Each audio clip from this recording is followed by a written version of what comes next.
Welcome to NVRS kids channel. ఈ వారం కథ టువ్వా టువ్వే. అదేంటో విందామా? జైపూర్ నుండి తండ్రికి ఉద్యోగరీత్యా అనకాపల్లి బదిలీ అయింది. అందుచేత పూనం అనకాపల్లిలోని ఇంగ్లీష్ మీడియం బడిలో 9వ తరగతిలో చేరింది. ఆ అమ్మాయి 3 నెలలలో కొంచెం తెలుగు నేర్చుకుంది. క్లాసులో మాస్టర్ చెప్పిన లెక్క ఆ అమ్మాయికి రాలేదు. మాస్టర్ గారి దగ్గరికి పుస్తకం పట్టుకొని వచ్చింది.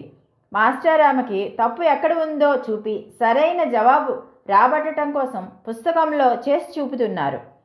జవాబు ముందే గ్రహించిన పూనం మాస్టర్ చెయ్యబోయే జవాబు తెలిసిపోయిందనే ఆనందంతో టువ్వా.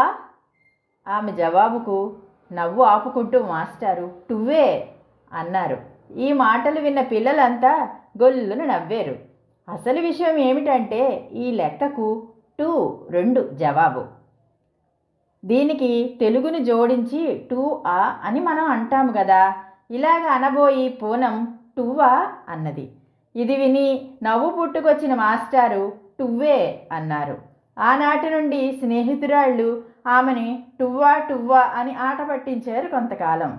బాగుంది కదండి, హాస్య కదా. మరి ఈ కథ మీకు నచ్చినట్లయితే లైక్ చేసి సబ్స్క్రైబ్ చేయించి, ఇంకా ఎలా ఉందో కామెంట్ బాక్స్లో మీ అభిప్రాయం తెలుపుతారని మనస్ఫూర్తిగా కోరుకుంటూ బాయ్ బాయ్. వచ్చే వారం మరో మంచి కథతో మీ ముందుంటాను.